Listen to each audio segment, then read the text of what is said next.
कभी सोचा है कि कैसे कोई ख्याल, एक छोटा सा विचार हरकत में बदल जाता है? हाँ, मतलब एक विचार और उसके एक्शन में बदलने के बीच असल में होता क्या है? हाँ, बिल्कुल। जैसे मान लीजिए, मुझे एक कप कॉफी पीने का मन हुआ और बस मेरा हाथ कप की तरफ अपने आप बढ़ने लगा। राइट। तो इस ख्याल और उस हरकत के बीच जो हुआ, वो तो बिजली की रफ्तार से हुआ। और इसके पीछे हमारे शरीर का आप कह सकते हैं सबसे शानदार कम्युनिकेशन नेटवर्क काम कर रहा है। हाँ, आज हम इसी नेटवर्क के सबसे जरूरी कर्मचारियों यानी न्यूरॉन्स की दुनिया में गहराई से उतरने वाले हैं। हम्म। हमारे पास कुछ बेहतरीन इन्फोग्राफिक्स हैं जो एक न्यूरॉन यानी तंत्रिका कोशिका की बनावट और उसके काम करने के तरीके को बहुत बारीकी से दिखाते हैं। सही है। तो आज का मिशन ये समझना है कि ये कोशिकाएं कैसे सोच को एक्शन में बदलती हैं। ठीक है, तो चलिए इसे परत दर परत समझते हैं। बिल्कुल। और ये कोई मामूली कोशिकाएं नहीं है। ये हमारे नर्वस सिस्टम की आप कह सकते हैं बुनियाद है, हमारे शरीर की पूरी वायरिंग।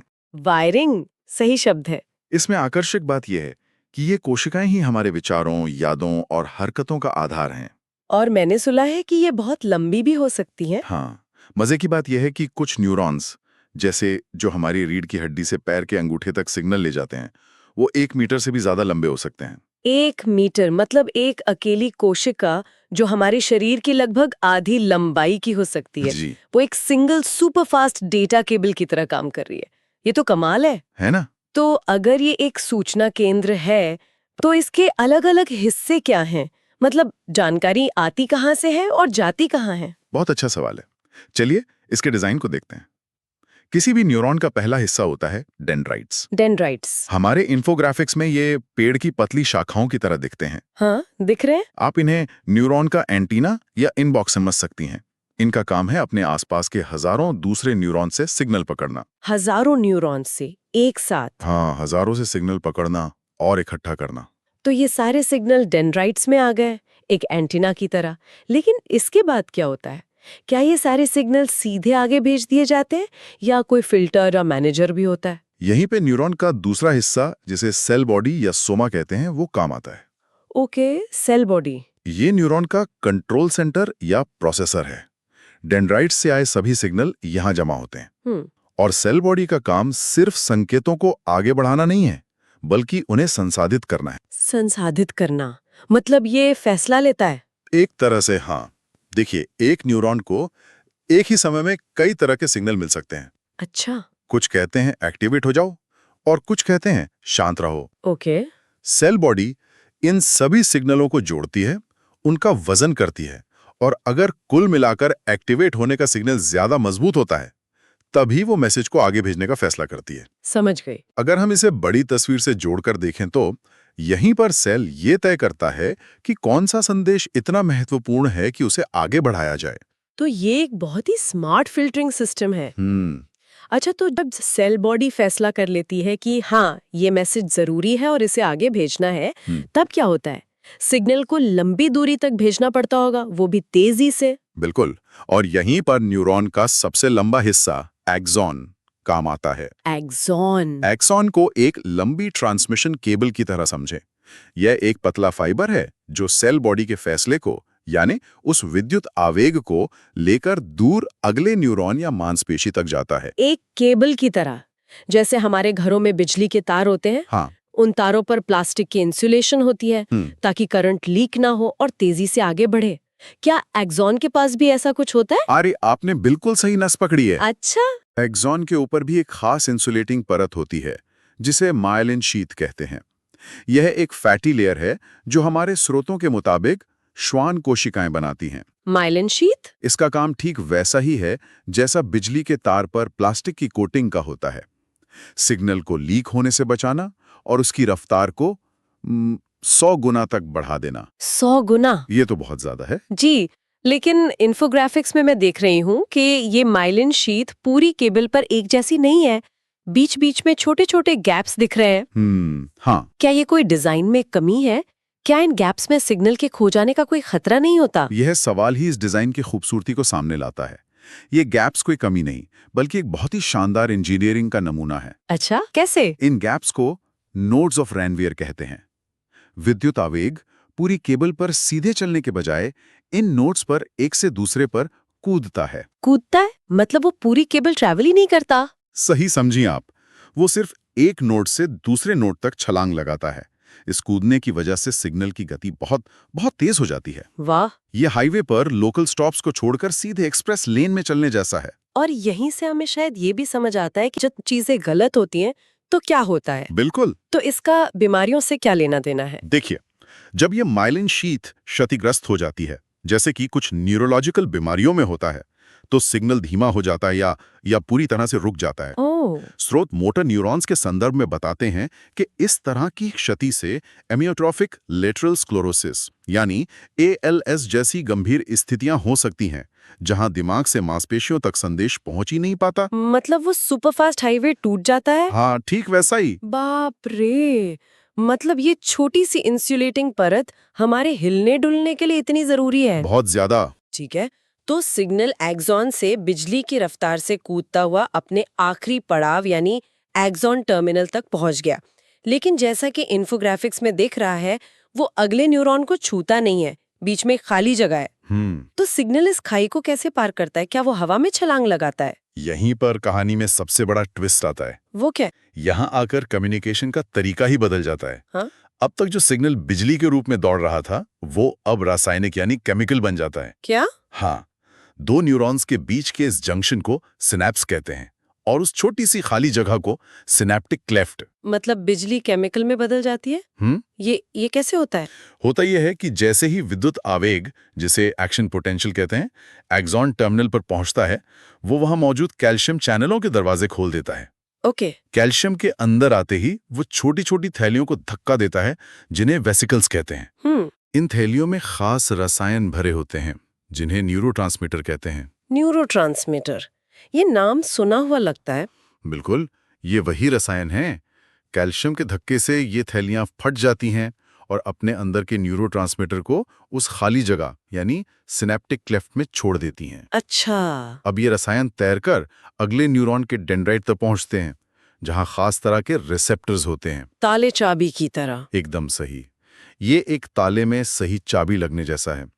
जैसे ही न्यूरोट्रांसमीटर सही रिसेप्टर से जुड़ता है, वो अगले न्यूरॉन में एक नया विद्युत सिग्नल शुरू कर देता है और इस तरह मैसेज आगे बढ़ जाता है। वाह, ये तो एक पूरी रिले रेस की तरह है। रिले रेस बहुत अच्छा उदाहरण है। एक धावक यानी विद्युत सिग्नल्स दौड़ता है, फिर वो अगले धावक को एक बैटन यानी केमिकल सिग्नल पकड़ाता है और फिर दूसरा धावक दौड़ना शुरू कर देता है। परफेक्ट। पर इन न्यूरोट्रांसमीटर का क्या ये सब एक ही तरह का मैसेज देते हैं?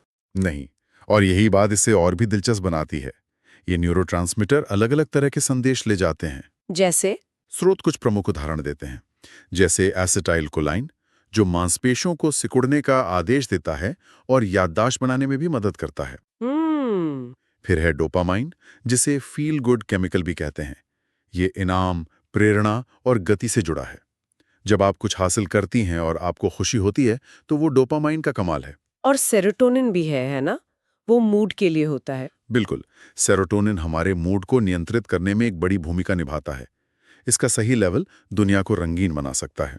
मतलब खुशी, दुख या किसी चीज की लत, ये सब दिमागी तौर पर सिर्फ कुछ रसायनों का खेल है? एक तरह से हाँ। ये सोचना ही अजीब है कि हमारा पूरा व्यक्तित्व एक तरह के केमिकल सूप पर तैर रहा है। ये तो दिमाग घुमा देने वाली बात है। चलिए इस पूरी प्रक्रिया को एक असली उदाहरण से जोड़कर देखते हैं। जरूर। हमारे स्रोतों में मोटर न्यूरॉन का जिक्र है, तो जब मैं ये फैसला करती हूँ कि मुझे अपना हाथ उठाना है, तो ये पूरी कहानी मेरे हाथ की मांसपेशियों तक कैसे पहुंचती है? ये एक बेहतरीन उदाहरण है। मोटर न्यूरॉन्स विशेष न्यूरॉन्स हैं जिनका काम ही यही है, आपके केंद्रीय तंत्रिका तंत्र यानी मस्तिष्क और रीढ़ की हड्डी से आपकी मांसपेशियों तक कमांड ले जाना। अच्छा। तो जब आप हाथ उठाने का फैसला करती हैं, तो आपकी मस्तिष्क के मोटर कॉर्टेक्स में एक सिग्नल शुरू होता है। ठीक है, सिग्नल शुरू हुआ, फिर वो एक्सॉन के जरिए नीचे आता होगा। हाँ, वो सिग्नल एक मोटर न्यूरॉन के जरिए आपकी रीढ़ की हड्डी से होता हुआ आपके हाथ की उस मांसपेशी तक पहुंचता है जिसे हरकत करनी है। ओके। उस मोटर न्यूरॉन और मांसपेशी फाइबर के बीच भी एक खास सिनेप्स होता है, जिसे न्यूरोमस्कुलर जंक्शन कहते हैं। ये एक बहुत ही विशिष्ट और भरोसेमंद कनेक्शन है। और इस जंक्शन पे भी वही केमिकल वाला जादू होता है? जी हाँ, इस जंक्शन पर मोटर न्यूरॉन एसिटाइल कोलिन यानी ACH नाम का न्यूरोट्रांसमीटर छोड़ता है। वही जो याददाश्त में भी मदद करता है। हाँ, वही। जैसे ही एसिटाइलकोलिन मांसपेशी फाइबर पर मौजूद रिसेप्टर से जुड़ता है, वो मांसपेशी को सिकुड़ने के लिए ट्रिगर करता है और बस आपका हाथ उठ जाता है। इतना सीधा? ये एक बहुत ही सीधा और प्रभावी कमांड सिस्टम है। तो इसका मतलब अगर इस मोटर न्यूरॉन को कुछ हो जाए या न्यूरोमस्कुलर जंक्शन पे गड़बड़ हो जाए तो भले ही मेरा दिमाग कमांड भेज रहा हो, मेरा हाथ नहीं उठेगा। दुख की बात है पर हाँ, और यहीं पर इसकी असल जिंदगी की अहमियत सामने आती है। जब इन मोटर न्यूरॉन्स को नुकसान पहुंचता है तो मस्तिष्क मांसपेशियों से अपना कनेक्शन खो देता है। स्रोत एमेट्रोफिक लैटरल स्क्लेरोसिस ALS और स्पाइनल मस्कुलर एट्रोफी सेमा जैसी स्थितियों का उदाहरण देते हैं। ये तो बहुत गंभीर बीमारियां हैं। हाँ, इन बीमारियों में मोटर न्यूरॉन्स धीरे धीरे खत्म हो जाते हैं। नतीजा ये होता है कि मांसपेशियों में कमजोरी आती है और अंत में पक्षाघात हो जाता है, भले ही व्यक्ति का दिमाग पूरी तरह से ठीक काम कर रहा हो। ये विनाशकारी है। इसका मतलब ये है कि एक सूक्ष्म आणविक स्तर पर एक केमिकल के ठीक से रिलीज न होने जैसी छोटी सी गड़बड़ी का हमारे हिलने और काम करने की क्षमता पर इतना भयानक असर पड़ सकता है। बिल्कुल। तो इस सब का असल में मतलब क्या है? इसका मतलब ये है कि हमारा शरीर एक अविश्वसनीय रूप से जटिल और नाजुक मशीन है, जहां सबसे छोटे हिस्से भी सबसे जरूरी काम करते हैं। तो आज की इस चर्चा को अगर मैं समेटूं तो हमने एक न्यूरॉन की अविश्वसनीय यात्रा को देखा। ये यात्रा डेंड्राइट से शुरू होती है, जो एंटेना की तरह हजारों सिग्नल पकड़ते हैं। फिर सेल बॉडी एक मैनेजर की तरह फैसला लेती है कि कौन सा सिग्नल जरूरी है। सही। और फिर एक्सॉन एक हाई स्पीड इंसुलेटेड केबल की तरह उस सिग्नल को आगे भेजता है, जिसमें माइलिन शीथ और नोड्स ऑफ रैनवियर उसे सुपर फास्ट बना देते हैं। बिल्कुल। और शायद सबसे चौंकाने वाली बात, हमने सिनेप्स पर होने वाले उस अद्भुत रासायनिक नृत्य को समझा, जहां डोपामाइन और सेरोटोनिन जैसे केमिकल एक हाई को पार करके मैसेज को आगे बढ़ाते हैं। हाँ, वो केमिकल सिग्नलिंग। इसका असर हर जगह है, हमारे सीखने, याद रखने, महसूस करने से लेकर हमारे हिलने डुलने तक। ये हमारे अस्तित्व का आधार है। सही कहा। ये सोचना ही आश्चर्यजनक है कि ऐसे अरबों न्यूरॉन्स जो लगातार एक दूसरे से रासायनिक और विद्युत रूप से बात कर रहे हैं, कैसे मिलकर वो चीज बनाते हैं जिसे हम चेतना कहते हैं। चेतना? हमारा हर विचार, हर भावना, हर सपना इसी नेटवर्क का नतीजा है।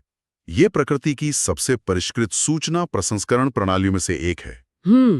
और ये हमें एक बहुत गहरे सवाल पर छोड़ जाता है। क्या? स्रोत बताते हैं कि कैसे अलग-अलग न्यूरोट्रांसमीटर हमारे मूड, प्रेरणा और यादों को नियंत्रित करते हैं। ये सोचने पर मजबूर करता है कि हम असल में हैं कौन? क्या हम अपने विचार हैं या बस इन रसायनों का एक जटिल कॉकटेल? वाओ! हमारी पहचान इन रासायनिक संकेतों के जटिल नृत्य से कितनी गहराई से जुड़ी हुई है।